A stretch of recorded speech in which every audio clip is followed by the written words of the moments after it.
కన్నా నిక్కదీసి అడిగే మునగాడు విడు భూమిన సమ్మక్క సారలమ్మ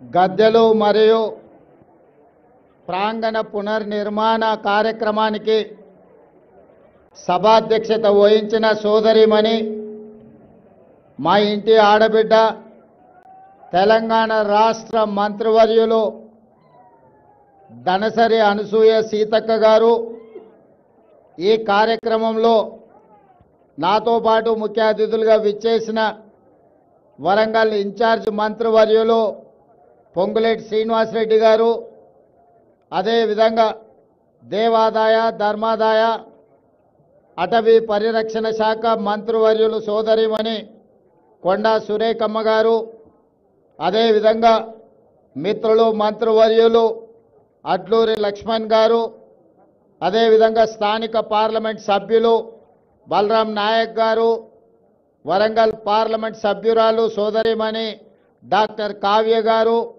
వారితో పాటు పాల్గొన్న శాసన మండలి సభ్యులు, శాసన సభ్యులు, ప్రభుత్వ సలహాదారులు, వివిధ కార్పొరేషన్లకు సంబంధించిన చైర్మన్లు, ఈరోజు అశేషంగా ఇక్కడికి విచ్చేసిన సమ్మక్క సారలమ్మ భక్తులకు, ఆదివాసీ మిత్రులందరికీ కూడా మనస్ఫూర్తిగా కృతజ్ఞతలు, అభినందనలు తెలియజేస్తున్న మిత్రులారా, ఇది ఒక బాధ్యత కాదు, బాధ్యతతో పాటు భావోద్వేగం.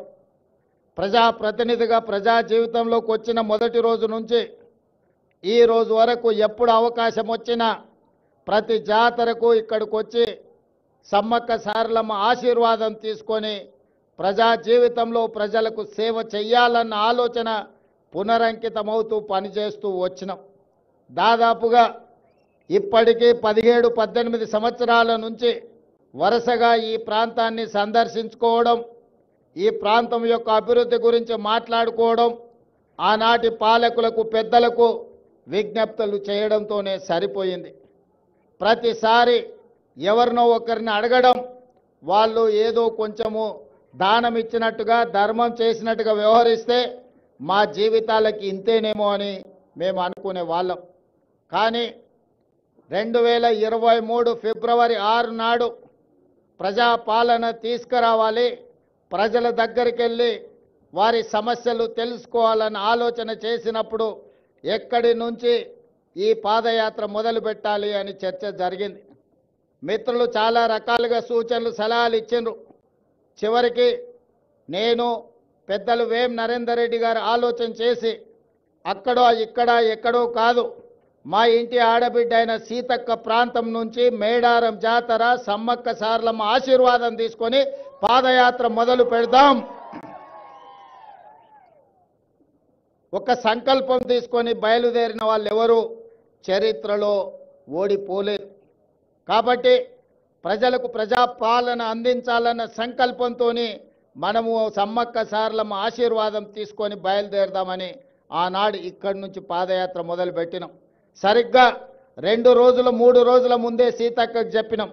సీతక్క అన్నది, అన్న సమయం లేదు, 24 గంటలు 48 గంటల్లో ఈ కార్యక్రమం చేయడం కష్టం అవుతుందేమో అని.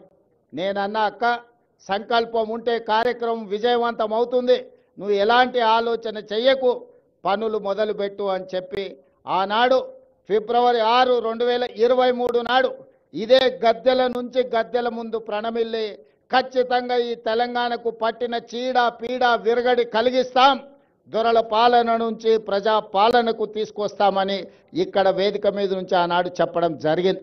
అందుకే మిత్రులారా, ప్రజలు ఆశీర్వదించారు, అవకాశం వచ్చింది. ఈనాడు అభివృద్ధి కార్యక్రమాలు చేయాలన్న సంకల్పంతో ముందుకు వెళ్తున్నాం. అభివృద్ధి అంటే అద్దాల మేడలు రంగుల గోడలే కాదు, ప్రజల జీవన ప్రమాణాలు పెంచాలి.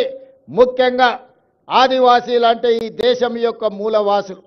ఆ ఆదివాసీల యొక్క, గిరిజన సోదరుల యొక్క, లంబాడి సోదరుల యొక్క అభివృద్ధిని ఏ ప్రభుత్వం అయితే భుజాల మీద మోస్తుందో అదే ఆ ప్రాంతం యొక్క ప్రజల యొక్క అభివృద్ధి అని నేను సంపూర్ణంగా విశ్వసిస్తున్నా. అందుకే ఈనాడు ఆదివాసీ ప్రాంతాలలో, తండాలలో, గూడాలలో, మారుమూల పల్లెల్లో వాళ్ళ యొక్క సంక్షేమానికి వాళ్ళ యొక్క అభివృద్ధి కార్యక్రమాలకి ఈరోజు ప్రభుత్వం ప్రణాళికలు అందిస్తుంది.